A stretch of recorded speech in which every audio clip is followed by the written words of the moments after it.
Thank you. Thank you, Dagmar. That was a great introduction. Very happy to be here. Dagmar took me through some of the studios before the lecture and really loved the work and really impressed with what's going on here.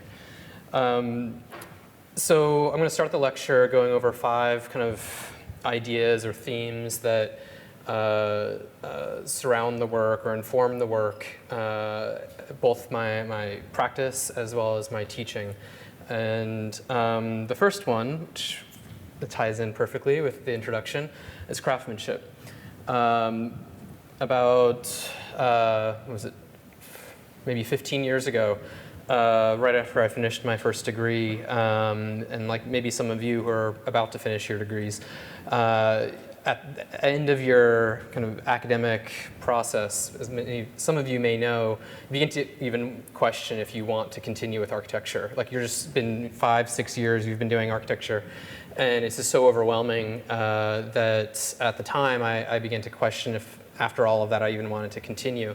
And I moved to Japan and was considering becoming a traditional carpenter there, and I applied to a carpentry school there, and during that process ended up not doing that degree, but ended up learning that in the first year of your apprenticeship as a Japanese carpenter, you don't design things like this. You don't work on projects like this or even larger.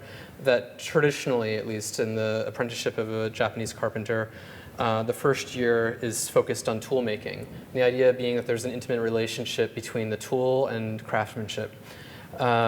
So although I didn't, and I kind of returned back to architecture, this idea stayed with me. And I began working for another firm for a few years. And during that process of working for this other firm, I began to realize that the way that that firm and many firms out there were using the tools of architecture really had very little to do with the craft of architecture. That the computer specifically was really seen as simply a production tool to make things faster or more precise, but that wasn't really part of the design process itself. So for the last 10 years or so of my own practice, I've really been focusing on this relationship between how we construct our own tools and how that informs our ability to craft architecture. The second idea is geometric fluency. When I went through school, my first degree in the 90s, geometry, I don't think it was ever mentioned. Although we learned how to construct, two-point perspectives and axonometrics, but all of that by hand. There was a certain kind of descriptive geometry that was taught, but not a geometry that was. It was all about geometry that describes the form, about the tools that you need to construct a representation of a form, but not really understanding some fairly basic geometric principles. And when I started with my second degree, I began to realize that there was this huge hole in my education, and began kind of looking into that and researching and realizing that this comes up again and again within architecture. That geometry is the language of architecture, and just like any language, if you're not fluent at it, you are kind of hampered by your ability to express yourself.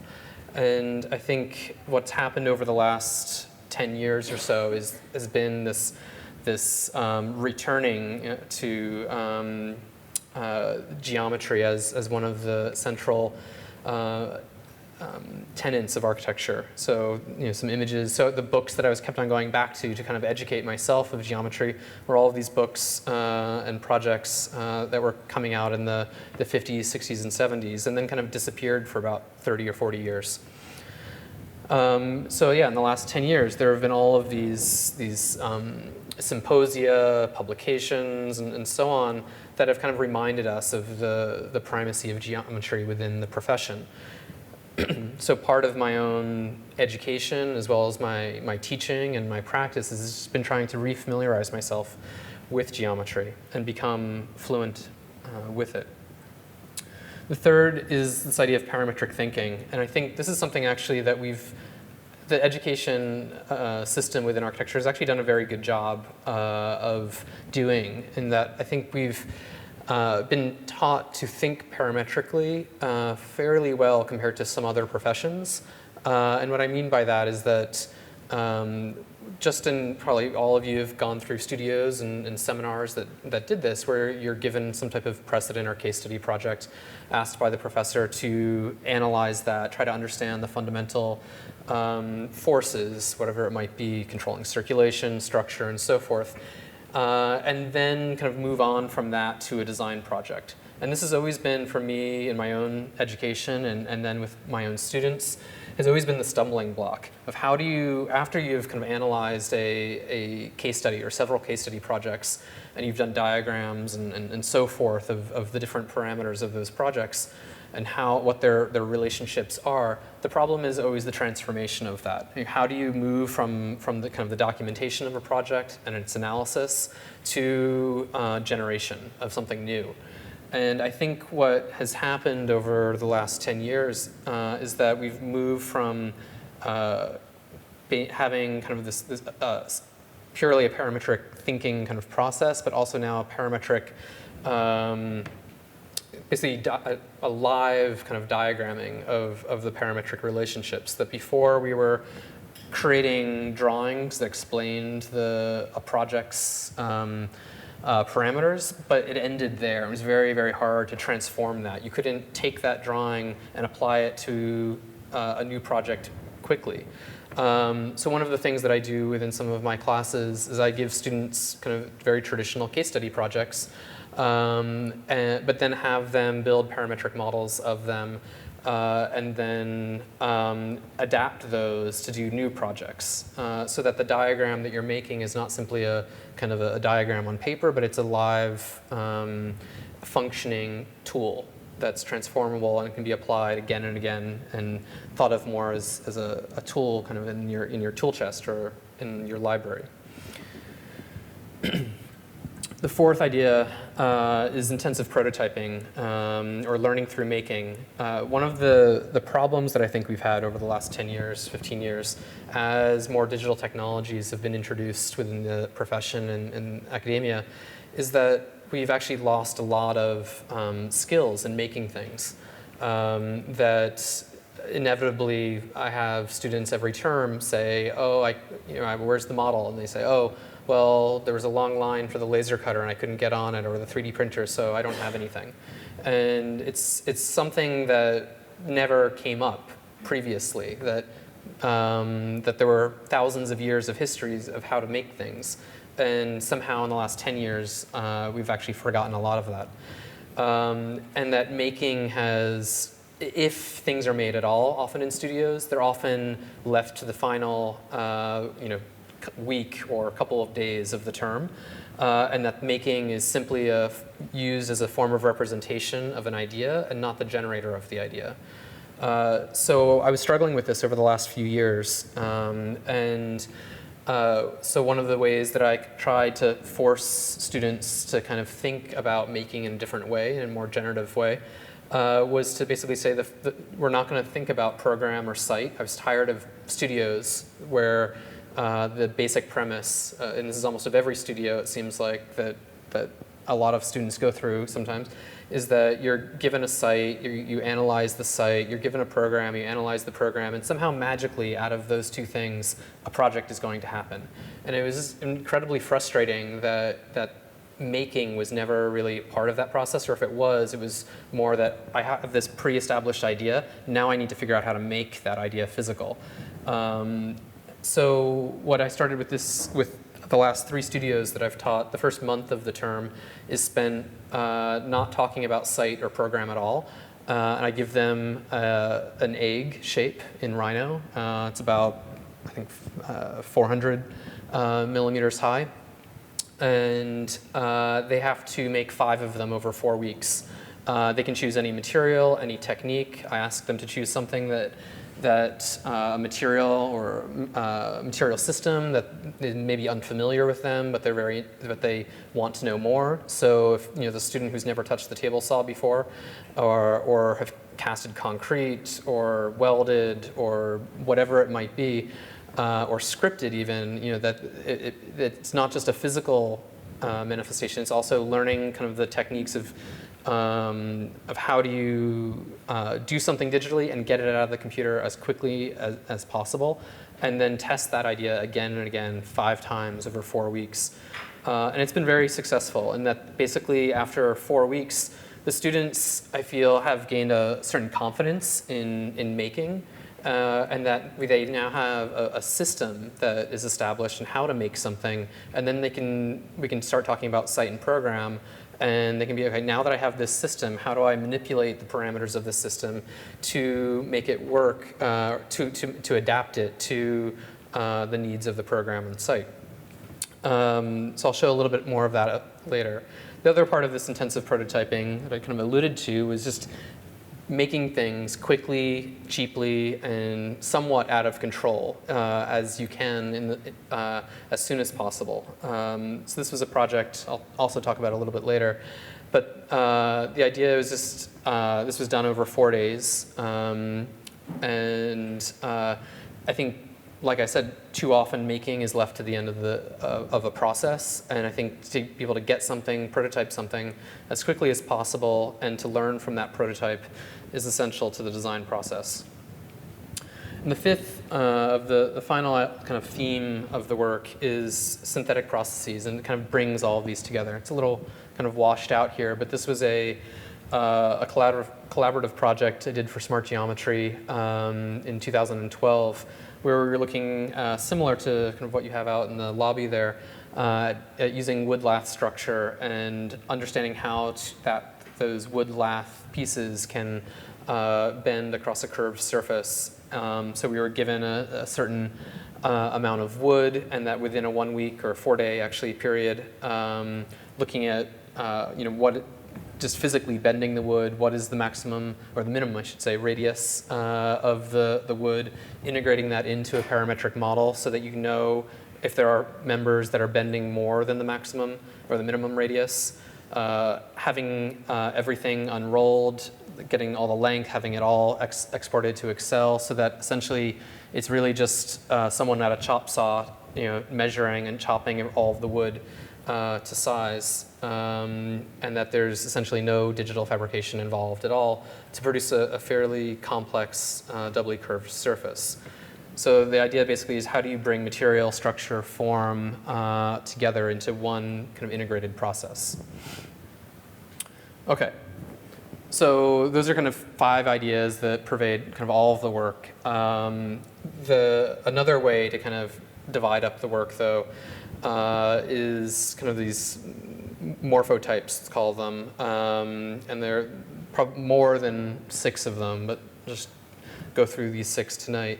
And that I'm not particularly interested in any of these as ideas, these categories. It's just a helpful way to kind of divide things up. What I'm more interested in are these other concepts that through shells, looking at structural form finding, fields, looking at how do you script the behavior of either your hand or of a robot or another device to produce certain fields, cells, looking at difference and repetition, modularity, and so forth. Looking at minimal waste with these strip projects, like I already talked about, the kind of pedagogy of making with the eggs, and with these kind of pneumatic, or I call them news, but they're not exactly pneumatic because it's not air, but inflated structures, looking at the self-organization of form and its resonance. So I'll quickly move through a couple of these and then get kind of more in depth with the others. So the first one, scripted movement, I've been working on for the last couple of years.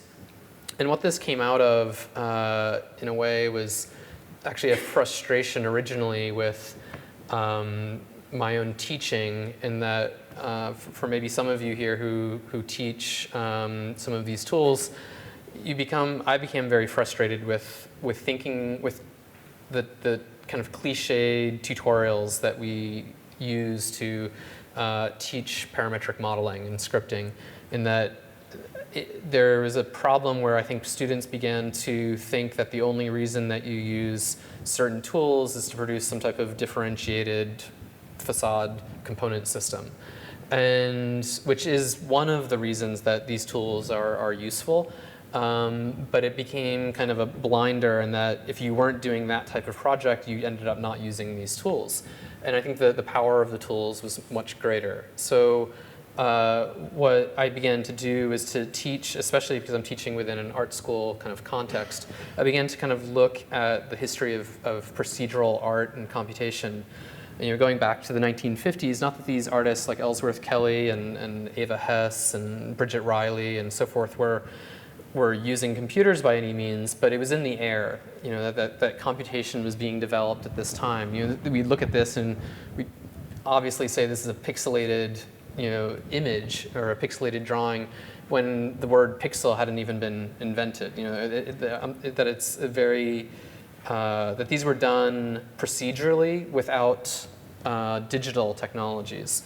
So I began thinking about the kind of algorithms that were running through these artists' heads, and looking at, was there a way to kind of use, rather than use kind of the cliched case study projects, some of which I kind of showed earlier, to teach parametric modeling, could we use painting and drawing as the case studies to teach more fundamental concepts of parametric thinking?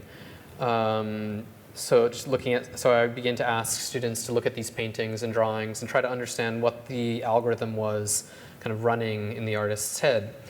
Simultaneously, I began to draw again. I hadn't drawn for many years, it's a little washed out, but I began to realize that there were ways that I could draw that essentially, it was almost a form of meditation, where although I could have the computer produce something similar to this, it was actually much more freeing to kind of have my hand perform the algorithm and be able to kind of make more informal decisions as I was going. So this kind of came together over the last few months while I've been at Bond, in that Bond recently purchased a robot, and for the first month or so that when I arrived, I was supposed to teach a seminar on robotics. I'd never used a robot before. The robot wasn't really functional. So I needed a way to kind of teach some of the concepts without actually using the robot right away, as we kind of problem solve some of the issues there.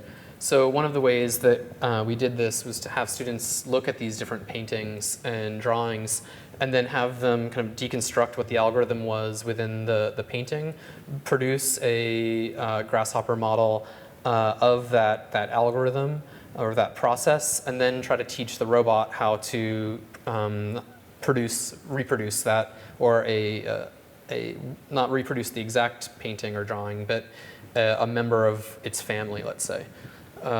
So these are actually none of the students' projects. These are all of my projects that I did a series of about 15 or 16 drawings over a month or so in June, July, when I first arrived in Australia. And it was actually really enlightening for me, in that I began to realize that although I thought I knew a lot about digital fabrication, once you begin to use a robot, you realize how little you know. And that it's, up until that point, it was very easy to just send files to a laser cutter or CNC mill. But once you get into using the robot and you realize how many more parameters there are, and how, in some ways, imprecise the robot is, that you begin to think much more about the movement of our own body, its acceleration and deacceleration, the vibrations in the machine, and so forth, which have in some ways already been solved within the kind of standard CNC and laser cutters, 3D printers, and so forth. So these are a series, I think I'll show 6 of the drawings maybe.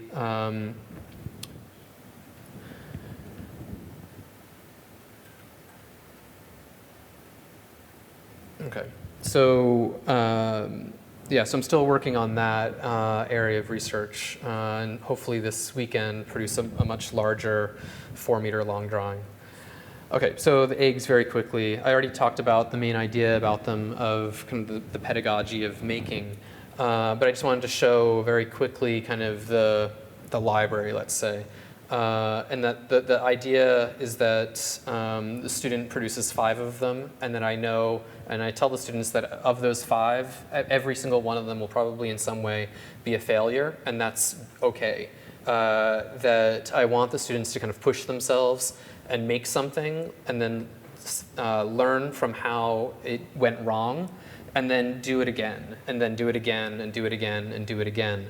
That these aren't kind of precious, that these are a teaching device, and to teach the students the value of making and the value of craft and of patience, and that making something good takes time. And I think that's one of the biggest problems that, like I said, with digital fabrication, is that everyone just leaves everything to the last minute because you can potentially, laser cut something overnight and think that it's good simply because it was laser cut. So I'm actually increasingly asking students to not use the laser cutter or not use the CNC mill, because I know there are 100 other students trying to use it, and it's probably not in the end the best way to actually make something. So these are, there's probably, after 3 years of this, there's probably, I don't know, maybe 200 of them. Some of them are barely egg-like, that there are many failures, or very odd eggs of this branching egg, or and so forth. Okay. So I'll move on now to some of the longer ones. So the first are the cell projects, where it's looking at modularity, difference, and repetition. So I'll mostly talk about this project, Crystalis, that I did 2 years ago in France. But just giving a little bit of context to that project, 10 years ago when I first started my practice, this was my dissertation project at the AA. Wow, it's really washed out. Kind of looks like it's floating there.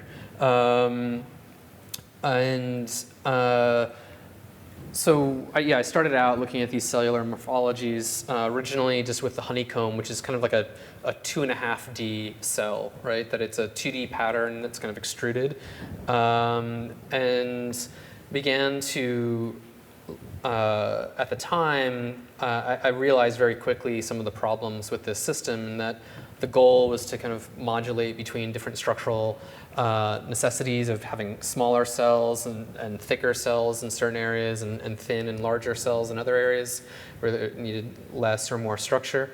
And the problem was that staying within this kind of fixed topology of the hexagon is very hard. It wouldn't have to be a hexagon. It could be a square grid or a triangular grid, that if you have kind of this fixed topology, that it's actually quite difficult to move from one scale to another quickly without getting kind of very elongated cells. So I moved on a couple of years later to kind of the now ubiquitous kind of Voronoi.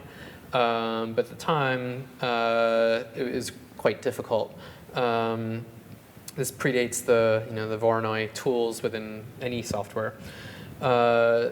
So moving on from here, kind of one of the things that I was interested in, or one of the difficulties with these types of projects, is that although the Voronoi algorithm is incredibly useful for certain things, it does produce these strange artifacts that are, you get these very acute angles or these incredibly small edges that when you actually get into fabrication are actually very difficult to make.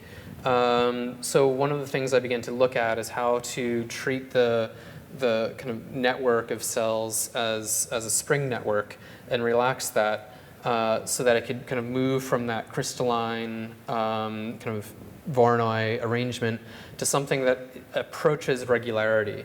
So that although none of these are regular polyhedra, that as they become relaxed, they become a little bit more regular.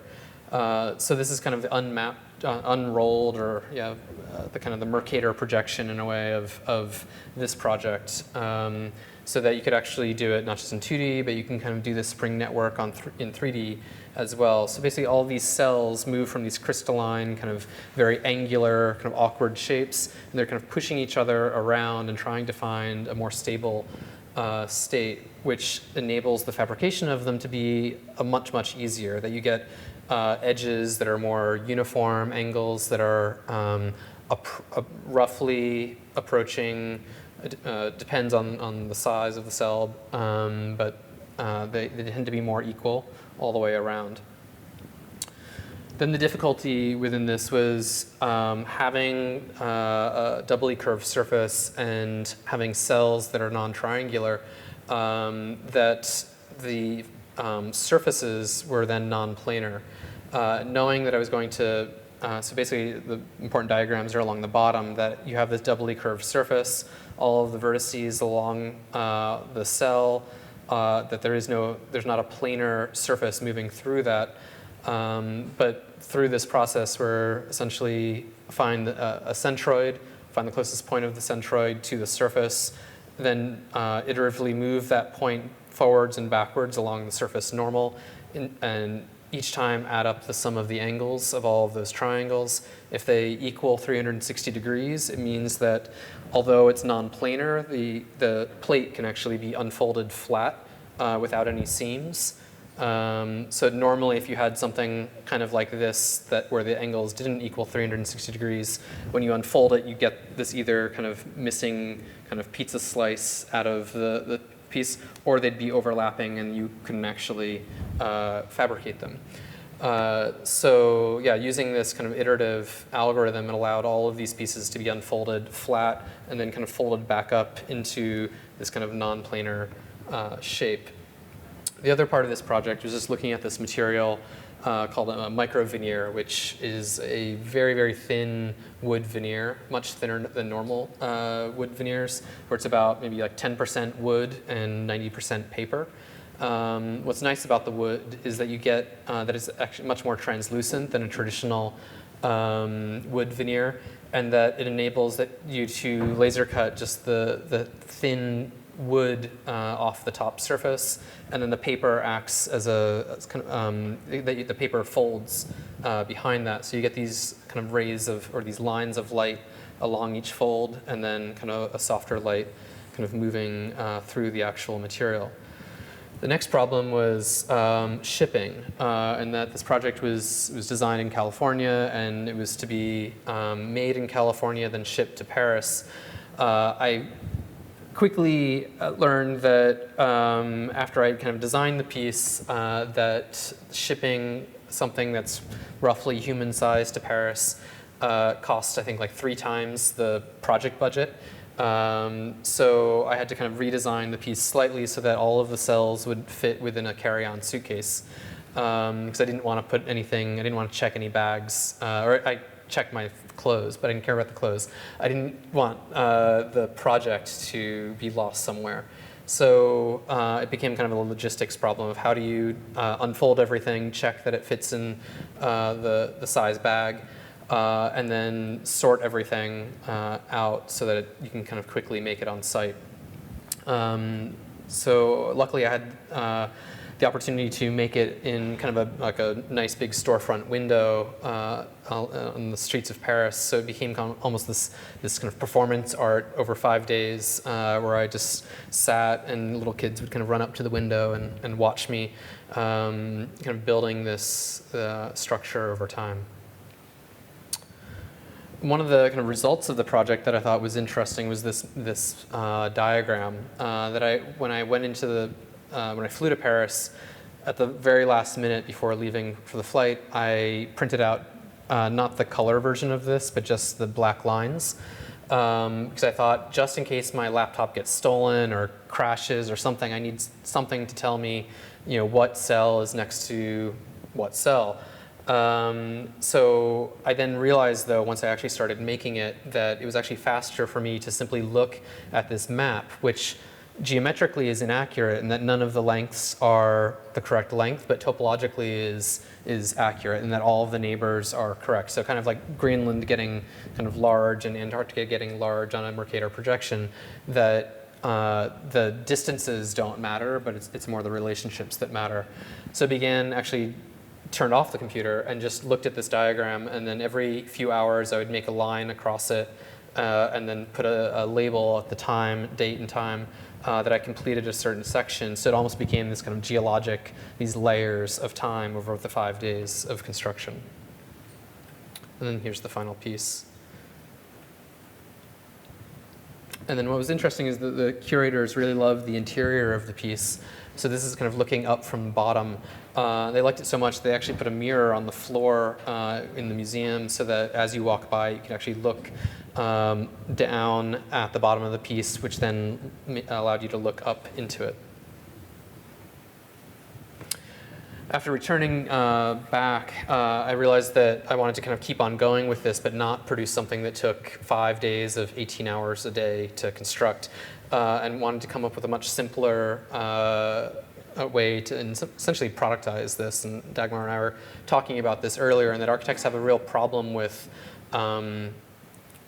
thinking about how to turn the things that we do into products.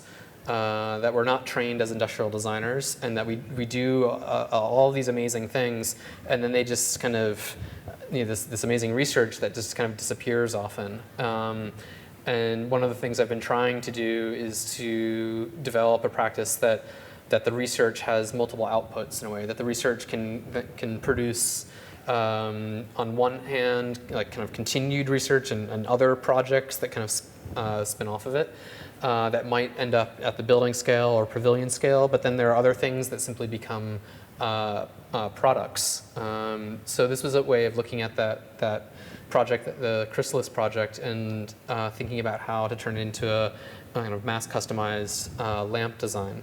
So what I'm working on now, I've been working on for the last couple of years, is coming up with kind of a web app essentially that allows you to kind of design your own lamp that will then unfold all of the pieces, have them laser cut, and then ship them either to you flat and have you build them yourself, or have the option of having it made for you and shipped assembled. So it's very simple, that you essentially just choose the different parameters, the diameter, number of cells, the tapering, the percentage open, and so forth of each one. So all of these are using the same script, and the output is here.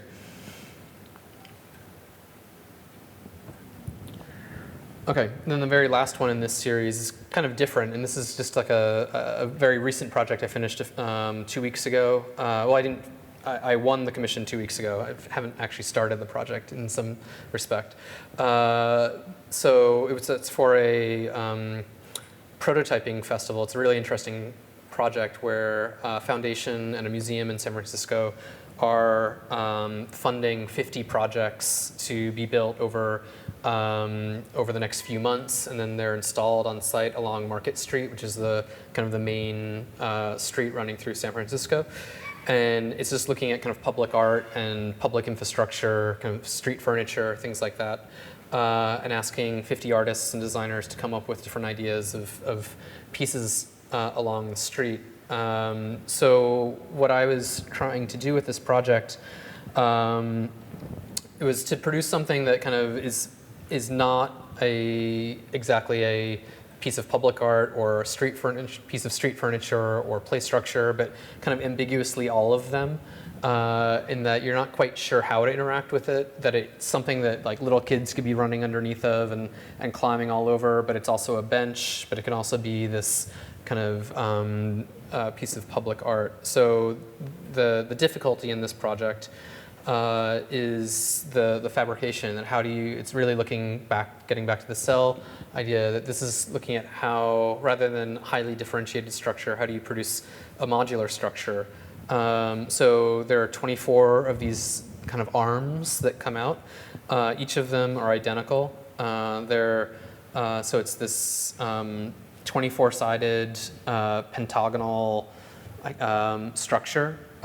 So basically imagine a kind of a dome that has 24 sides, and each one of those faces is a planar pentagon, non-uniform pentagon. So each of these come in these kind of 6 sub-assemblies of 4 components each, and then each of those components breaks down into these 2 parts. So the idea is that each of those parts would be made out of fiberglass composite, either glued, in some cases, or bolted together, and then assembled. So it's really looking how do you produce the minimum number of kind of fabrication parts for the kind of the maximum effect. Okay, moving on to the stripes category. So in this one, I was really interested or I should say frustrated with another aspect of digital fabrication, and that is that prior to digital fabrication, there was a lot of feedback between the material that we were using and the sizes that they came in and the form that was produced. You know, that materials come in certain sizes, and we designed often towards those sizes. With the advent of digital fabrication, although in some ways it brought more control on the architect side of fabrication, in that our files were directly controlling the machines, on the other side, we actually kind of left out, we kind of forgot in a way the material sheet size issue in a way. And that, as I'm sure you've all done it yourself, and many of my projects do this, there's a tremendous amount of waste in the digital fabrication process.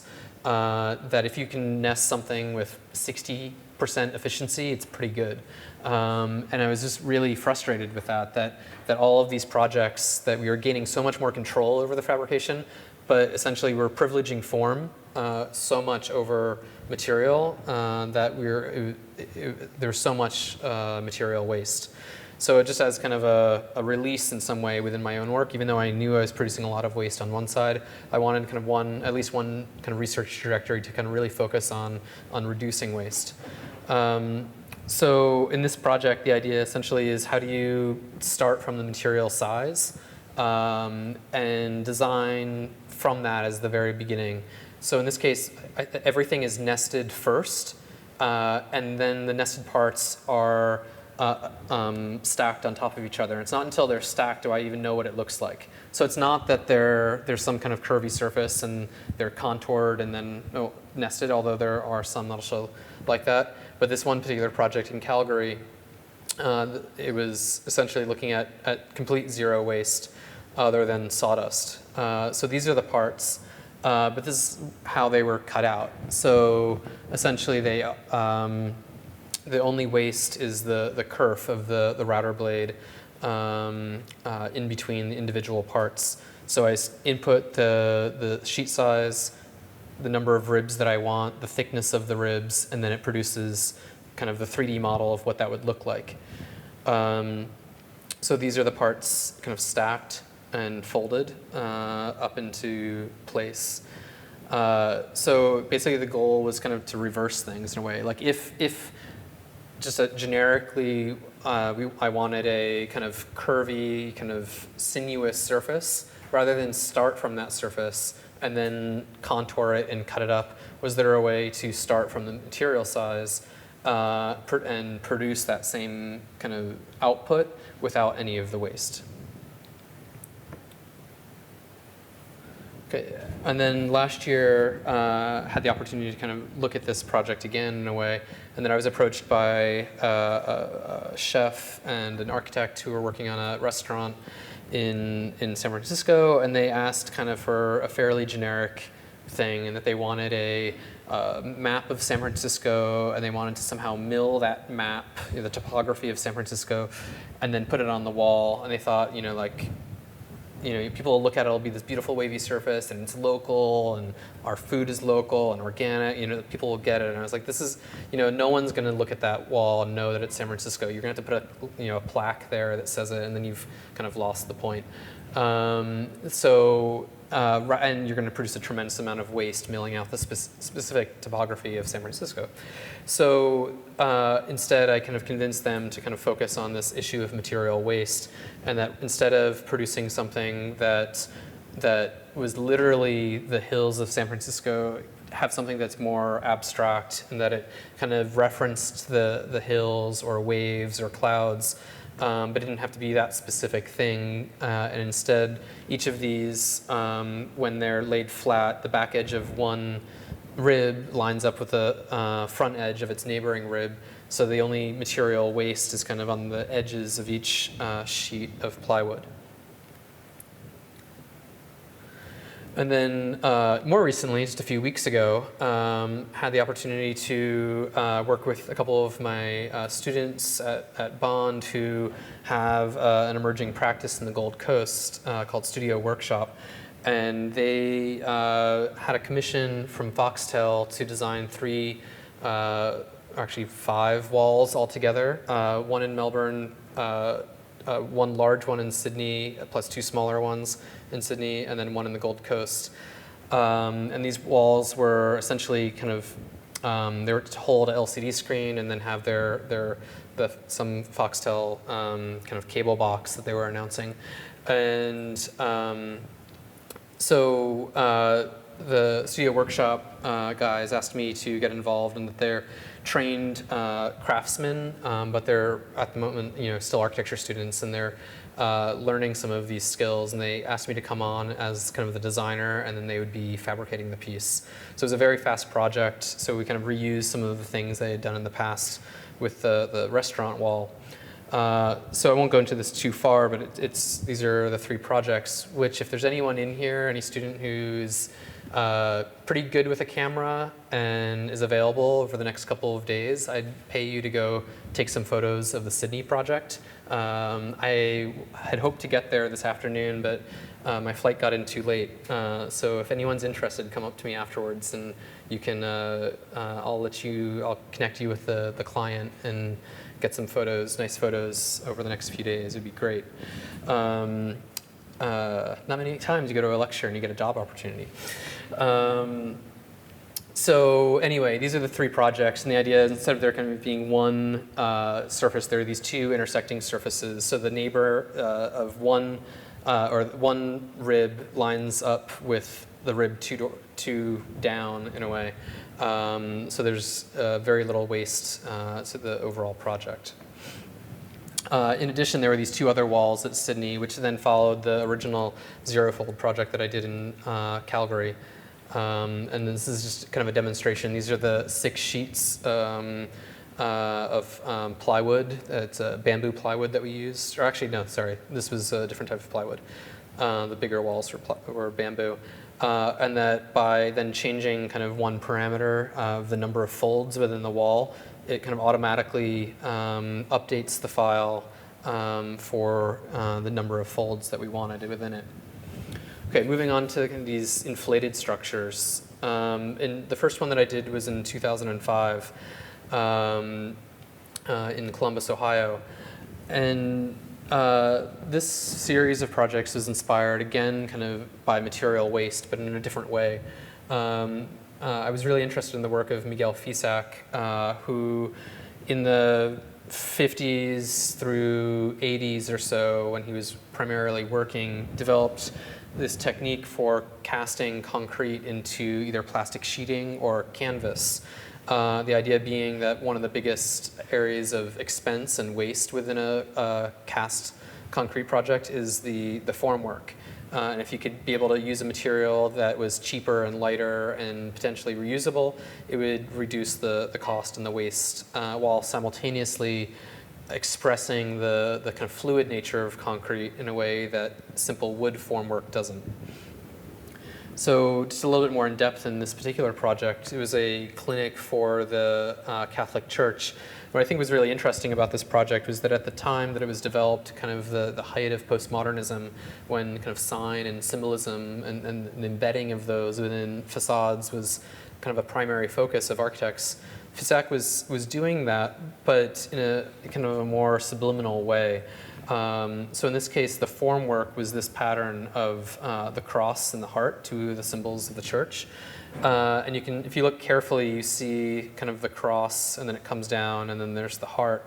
And that pattern repeats over and over again. So what I was interested in was how to kind of design the formwork in a more flexible way, so that rather than having kind of a repeating kind of symbol, that I would have kind of more control over a more differentiated series of constraints on the surface. So I had the opportunity to produce a wall that was 9 feet high and 15 feet wide in a gallery. And basically painted a quick or sketched a quick drawing, and then used this drawing as the input for a script that essentially made us like kind of a stipple drawing. That the script would look at the grayscale value of the image, and the places that were darker or black, the points would be 2 inches apart, and where it was white, they would be no further than 8 inches apart from its closest neighbor. And that range from 2 inches to 8 inches was important and was kind of developed through a number of prototypes, which I'll get into in a moment.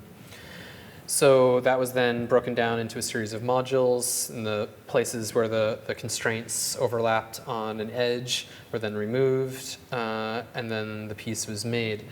So if I bring back that the original image, you can see the areas that had a black kind of line going through it, produces kind of a shallower but more densely constrained area.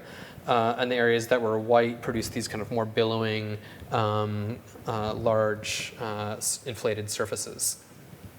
So the actual technique in getting into why that script was important was that these were the constraints. It was a very, very simple process in that a series of holes. So all of the holes for the whole project were cut into a series of 3 different sheets of MDF, and then colored so that I knew for which panel I would. You can't really see the colors on the screen, but each of these holes have a different color around them. So I could just rearrange the dowels for each different piece. And then this was the formwork. So it's a piece of lycra stretched across a frame. When that's put on, it produces this kind of like circus tent surface. But then when the plaster or concrete are poured into it, the lycra expands under the mass of the liquid slurry, and expands to a point, and then the elasticity reaches a certain point where it can't stretch anymore based on the mass that's pushing down on it, and the fabric or the liquid begins to fill up rather than kind of inflate it more. So the surface ends up becoming this kind of balance between the elasticity of the skin and the mass of the slurry. What was interesting was when this was first put up, people kind of knew me as the digital guy and expected this to be completely digitally fabricated. So I was getting all these questions like, what type of robot did you use to mill this? And like, how many axes did it have? And what size bit did you use? And all of this. And it was just like, look, my role in this was very small in a way, in that my role was to design the constraints on the system and then allow the material to interact with each other, and the form emerged out of that simple interaction. And what was for me really interesting was there are these resonances with the body, and this was not something that was designed into the project. That the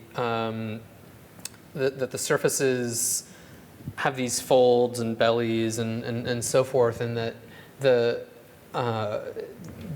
specific form was emergent within the system, and that I was really only in control of the specific constraints. I control how high that point was, and the location of the point, and how many of them there were, and how big the frame was. Everything else kind of came for free. So then a couple of years later, I had the opportunity to do a new commission for the San Francisco Museum of Modern Art. They originally approached me and asked to purchase the wall that I had produced in 2006, but they asked if I could just add on to it. They said, we love the wall, can we make it 3 times as big? And we have this wall that's 45 feet long and 12 feet high, which is actually 4 times as big, not 3 times. And I basically said, it doesn't make much sense. Like, I'd much rather do a new project than to simply add on to an old one. Plus, the sites were completely different. Within this, the original display of this wall, it was kind of a room like this, where the wall is at one end, so your primary interaction with the wall was in elevation. In the museum, and the wall they had for it in the museum, it was a very long wall and quite high, but very shallow space. It was only about, it was 8 feet deep, so 2.5 meters or so deep. So it was essentially a long hallway. So there was never a moment within the space that you would actually see the wall in elevation. You're always looking at it obliquely. So this was the original wall, and this is the same wall kind of reinstalled in a collector's house in San Francisco.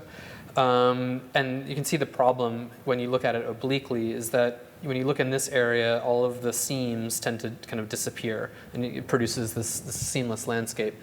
But when you look at this edge, this edge here, the seam kind of reappears. So since I knew that that was the primary way that people would interact with the wall, kind of obliquely, my goal was to kind of reduce the number of seams that are actually seen in that view. So by shifting to these 4 different hexagons, or just shifting to any hexagon, it allowed me, or allowed that view, when you look obliquely across it, none of these horizontal lines align with each other. There's always something interrupting each one. Secondly, because it was a much larger space, rather than this kind of highly differentiated kind of black and white pattern, where the goal was that within each of these panels there would be areas of shallow and kind of deep areas of the wall. I wanted something that was at this larger kind of architectural scale. As you move along it, if these kind of darker areas, if you imagine the darker areas being shallower, that there's essentially this kind of like sine wave moving along the wall. So like this is almost like a little cove kind of inset into the wall, surrounded by 2 areas kind of pushing out from the wall. So the molds were a little bit more complex, but it was really fun work, and that getting out of the studio and casting 150 of these over about 5 weeks was backbreaking work, but it was also really fun to just become that familiar with the process. And to almost feel like a expert chef or something like that, where you're just kind of measuring out ingredients, or not even really quite measuring them, just kind of by not the smell of it like a cook, but by just kind of the appearance of the plaster. You just kind of know when it's ready and everything. This is the final piece then in the museum. You can kind of see how narrow the space is, and that kind of, well, it's washed out again, but it's kind of undulating up and down along that. And then looking at it in elevation, the other thing that I wanted to do is that by having 4 different sizes of these hexagons, that when you are looking at it frontally, that there is this subtle sense that the piece is actually undulating in plan, not just in section, so that you get these, there's this kind of going up an octave, so it kind of starts out with a small, medium, large, extra large, large, medium, small, and it keeps on kind of going up and down in those octaves, which allowed, if I go back, you can kind of see that essentially that is kind of one module, which allowed me to reuse the exact same constraint pattern for, let's say, like module or piece 1.1.1 as well as 2.1.1.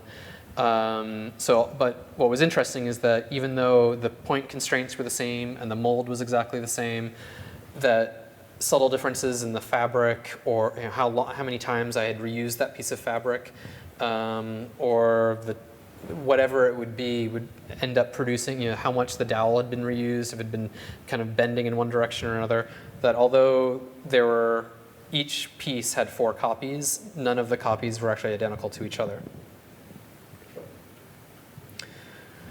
So then for me, like the best part of the project are these moments, where these are things that I wouldn't even have any idea how to digitally model. From the surface texture that you get, that you still see, and you can actually feel the warp and weft of the fabric imprinted on the plaster, or these kind of twists and folds within the fabric that produce these really beautiful moments that are kind of like frozen in time. And that there were these, there would be times I'd go to the museum and just kind of watch people interact with the wall.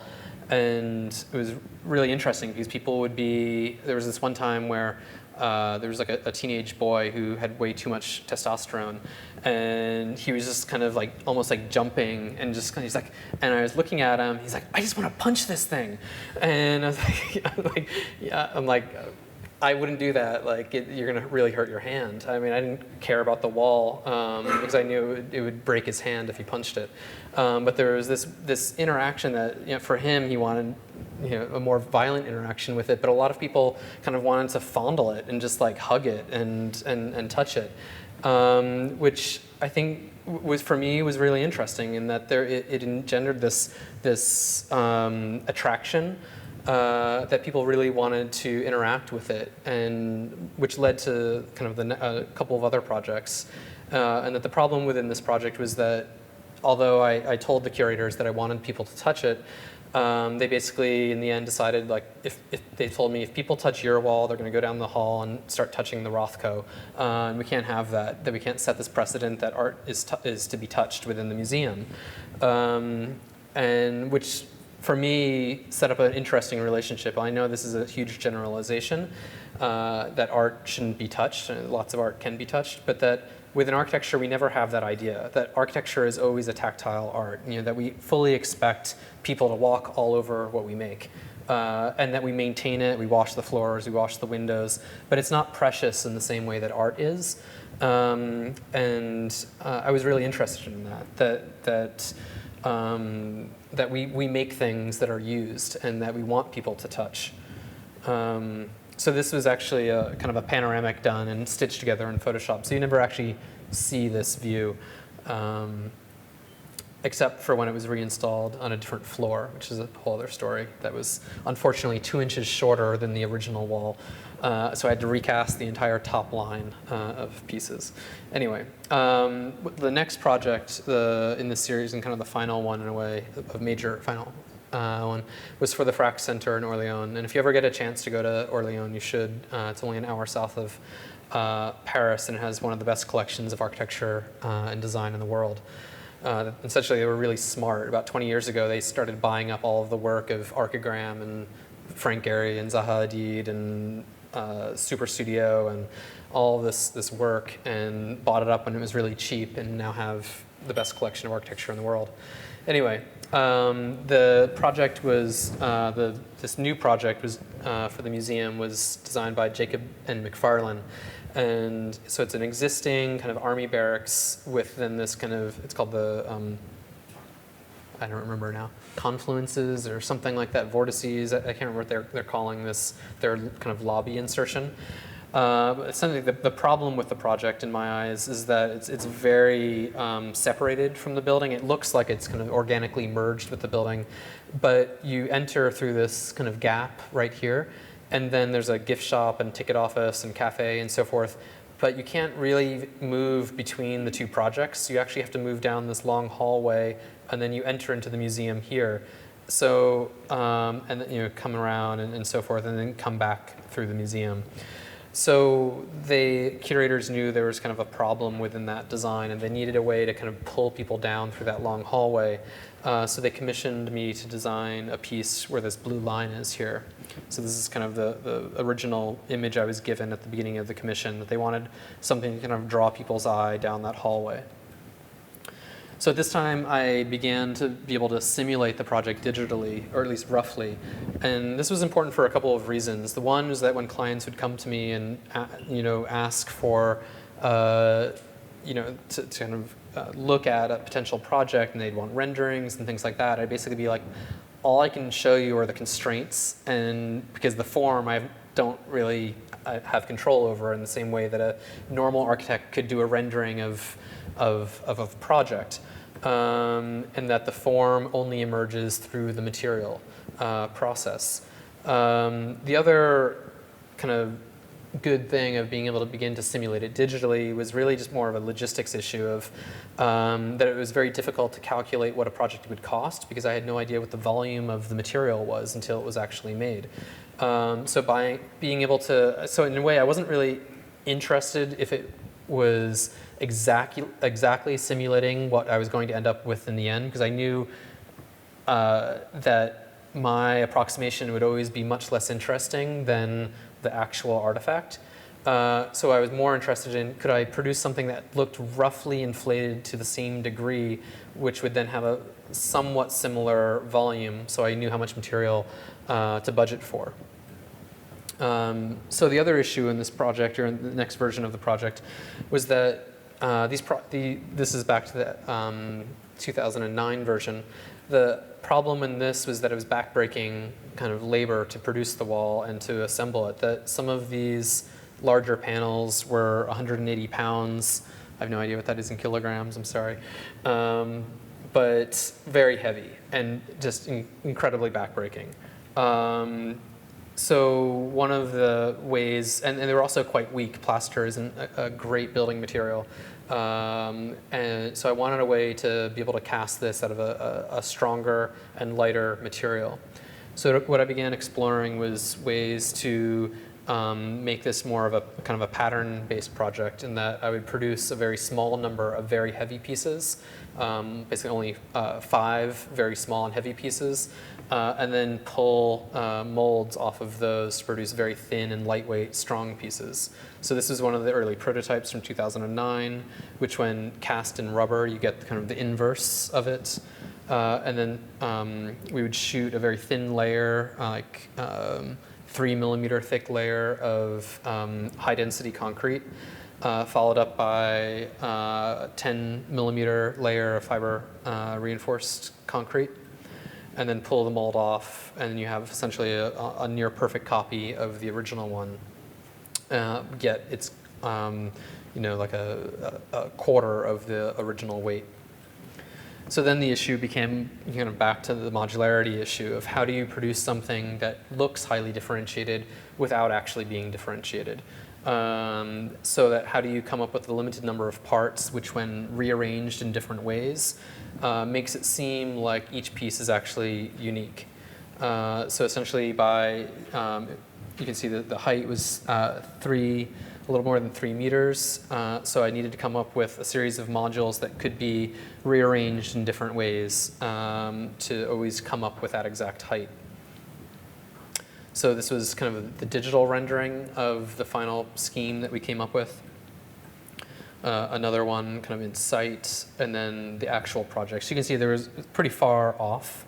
The billowing was quite different, but it's definitely better in the final version. And I think that's something that I always try doing, that I'm not actually all that interested in representation, that I'm always disappointed with projects that look better in renderings than they do in real life. I always feel that the rendering, is an approximation, and it shouldn't just be the kind of final vision of the project. That in real life it has to be more than that. So yeah, I was really happy with this project because by being concrete rather than plaster, and it being so much denser, stronger, reinforced material, it actually allows people to interact with it much more. That it's very, like people could climb on this. And when I approached the client about that, how much do you see this as a piece of art within the museum, or do you see this as a piece of architecture? And they said it's definitely architecture. We're a museum of architecture and design. We don't want to hang art within this museum. That we will maintain this the same way that we maintain our floors and windows and things like that. But we want people to kind of be drawn to it visually, and then to actually touch it when they get there, so that over time, the grease from people's hands will kind of build up on the surface, and there'll be kind of smooth areas and shiny areas and rough areas and so forth. And I'm fine with that. I want that kind of patina of use to form over time. I think it also, for me, one of the really interesting aspects of the project, getting back to kind of the resonance with the body, is that essentially the reason I think it looks like the body, is not because I designed it to look like the body. That it's more that our own body is a similar material system, and that we are we have an elastic skin that is holding in a lot of fluid. And as our skin, how it's constrained and attached to our kind of muscles and armature, and as our skin kind of ages over time, as we gain more fluids, our bodies, produce these kind of love handles and folds and wrinkles and so forth. And that kind of the forms that we see here kind of resonate with our own bodies, because they're essentially undergoing a very similar process of kind of tug of war between the elasticity of one system and the kind of liquid mass of the other. Okay, the final project, very quickly in this category, is the second to last category, is another piece for that same restaurant that I did the wooden wall for in San Francisco. And for me, this is kind of the next area that I'm exploring with this, and that after, whatever it was, 2005, when I started the original project, I realized last year that although I changed many things over time, of many different parameters of the spacing of the points and the shape of the tile and so forth, I never changed the points, the kind of the simplest parameter of the constraints. So simply moving from a point constraint to a line constraint produces, say, a fairly different result. So in this case, it's a steel cable stretched across a similar frame with the Lycra, and it produces this kind of muscular, kind of sinew kind of form within it, which was then used for the cladding of the interior of the restaurant. So there are a series of, I can't remember now, 2 or 3 originals made that are, I think, 3.5 meters high by a little less than a meter wide. And I think 40 of them or so were made to kind of clad it's all washed out in the back there, but it goes along the back wall. Okay, the last series of projects, so it'll just be a couple more minutes, are the projects that look at shell structures. So for me, this started a couple of years ago, looking, well, for many years ago, actually, 10 or 12 years ago, starting to look at the work of Friato and Gaudi and so forth, as many of us in the room have been looking at for years now, and really just interested in this relationship between structure and form. More projects by Heinz Eisler, looking at these kind of hung structures that are in pure tension when being able to flip over, or in pure compression. So I did a very quick workshop. Like Kangaroo came out around this time, 2011 or so, 2012, and did a quick workshop with some students in Hong Kong, just over a couple of days, and producing these pieces. And then a couple of months later, I was asked to teach a 4-day workshop at the University of Minnesota in Minneapolis, and I set it up as kind of a design competition where I gave the students kind of a working design model that I then taught how to use that model on the first day. On the second day, the students then competed against each other to use that model and change its parameters and its location within the building. At the end of that day, a project was selected. This one, we then started producing one divided up in different teams, of teams looking at building small models early on, and by the end of the day, starting to produce larger pieces out of cardboard. And then on the final day, 4 days, producing the actual full-scale piece. So what I love about this project, I showed this early on in the lecture about the kind of fast, cheap, and out of control intensive prototyping, was that this was done for about $200 worth of cardboard, and laser cut all within 1 day, and assembled in about 8 hours. That it was just, I think, a great process for myself and for the students to just kind of understand the structural forces. In this video, what was really interesting for me was that it was super weak, and you see it just kind of flopping around all over the place. And it wasn't until they got the shell into the correct form that it actually kind of became rigid. Oops. and that we could get 30, 40 people kind of underneath of this structure. It was just kind of a great validation of the whole process of integrating form, structure, fabrication, and doing it quickly. Okay, so then the last project I'll show was one that I did 2 years ago in Hong Kong called the Shelf Star Pavilion. So this project was a very, very fast project. It was 6 weeks from getting the commission to actually having it on site. And one of the problems was that I was in California, the project was in Hong Kong, and I had no real information about the site or about the program. It was for a design festival, art and design festival, so the piece needed to be up for 2 weeks. This was the only photo that I had of the site, which I think is kind of an iconic Hong Kong photo where you don't even see the sky. There are so many skyscrapers. So I asked the organizers, like, what else is going on in the festival? Is there a bar? Are there events, music? And they basically said, we have no idea yet where anything is. Just produce something that draws people to the project. So it was very open-ended. It was very odd. Like I didn't know where in this huge site it was going to go. I had to kind of find even the site maps myself. So it's on this kind of light pink, or white, I guess, on that image. So it was an empty lot that was only going to be empty for a few months. There was a building that was demolished. A new building was going to come up, but there was this small window where there was an empty lot. And as you can, from the recent events in Hong Kong, public space in Hong Kong is incredibly limited. That there aren't a lot of parks, and that really, as you saw from the protests, that the street really became public space. So yeah, the goal of this project was really, in the end, just to draw people to it. And so this was kind of one of the early diagrams that just like there's a point of interest, and people are kind of almost like a black hole, just kind of spiraling into this center. So after producing kind of this image and a couple of sketches, I realized it kind of looked like a star. And then I was like, I better look, I was like, Hong Kong, China, I better look, what the flag looks like. And it actually turned out that the diagram was almost exactly what the flag looked like. And I got really worried because I was like, I don't normally do projects that are kind of this referential. But then working with my colleagues in Hong Kong, they were like, no, Hong Kong people love this kind of symbolism. And we just kind of went with it because it was six weeks.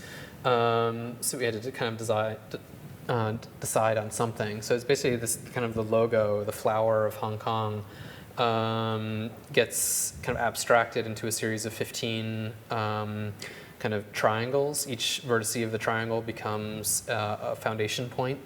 That gets subdivided, the dual of the mesh, going from the triangles to kind of hexagons and pentagons and so forth, are made, and that's important because as this is, you can kind of barely see it here, that as the hexagons get stretched in the areas where there's the most kind of force in one direction, the hexagons become almost like rectangular bricks.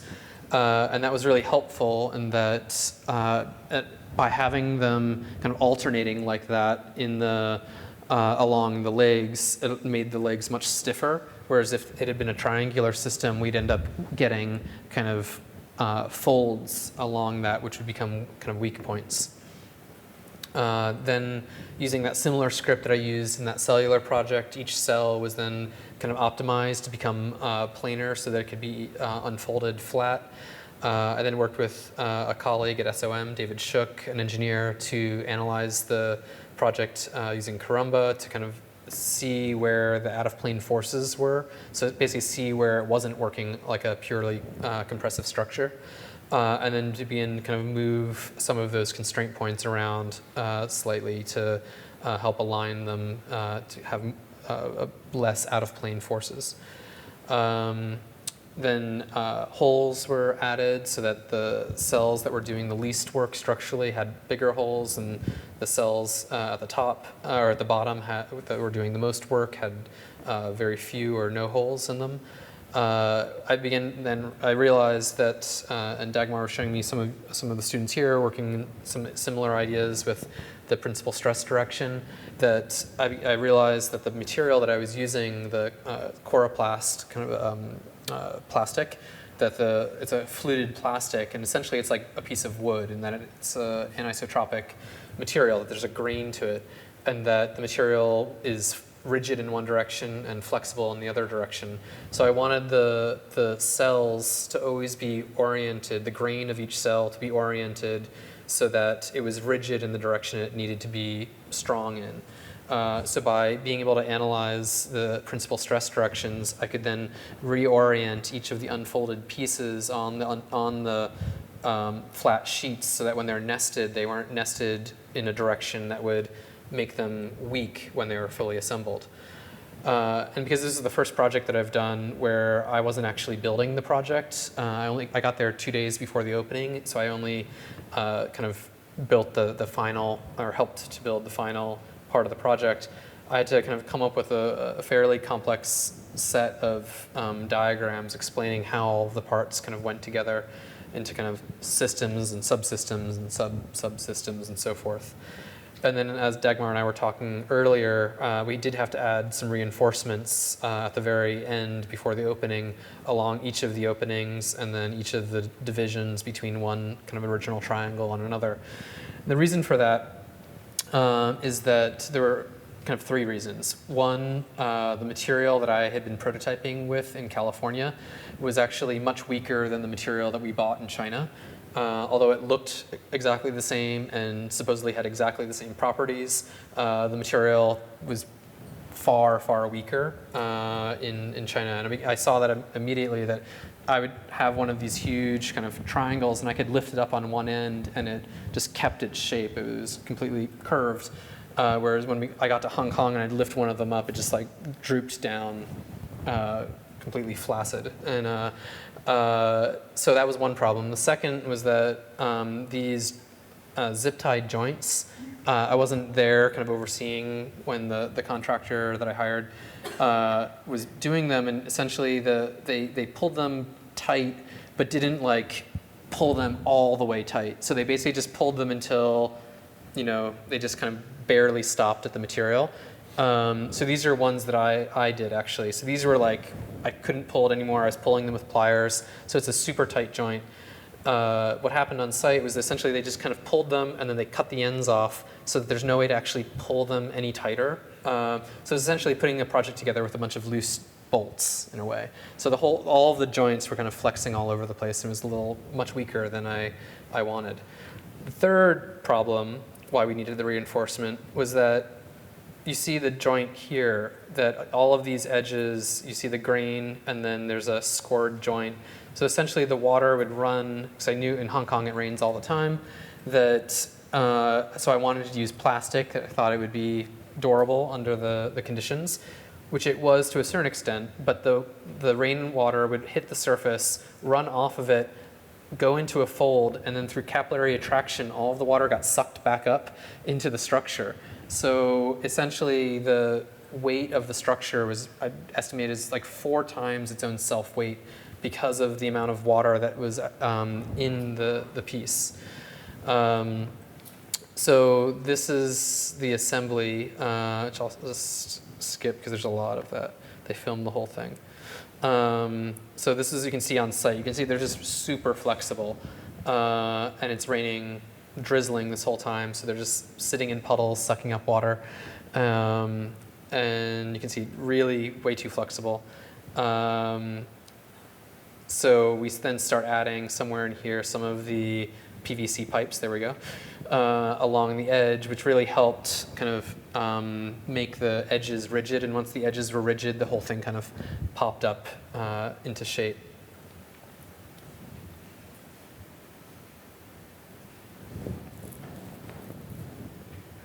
Which Hong Kong is amazing. Like you get to there'll be like crazy high-end luxury stores on one street, and then one street over there's like air conditioning, plumbing supply stores with like just within like 100 meters of the site there were 3 different stores that sell those PVC pipes. It was kind of crazy. Here's the final project at day and then at nighttime. And again, kind of underneath of it, and at night. And then this is during the actual festival. There were like crazy experimental kind of bike builders in one area of the festival, and they'd be riding through, and there was a bar and everything. So it was great. Like it worked in the end as kind of a generator to kind of draw people. And kind of the best part of the project was there was this couple who happened to be driving by, and they were like, oh my God, the Detour Festival, we met there 2 years ago, and now we're getting married. Let's get out and get our wedding photos taken underneath that crazy thing. So it's unfortunately a really grainy photo, cell phone photo, but it was just awesome just seeing people come off the street and come into the projects. Okay, that's it. Thank you.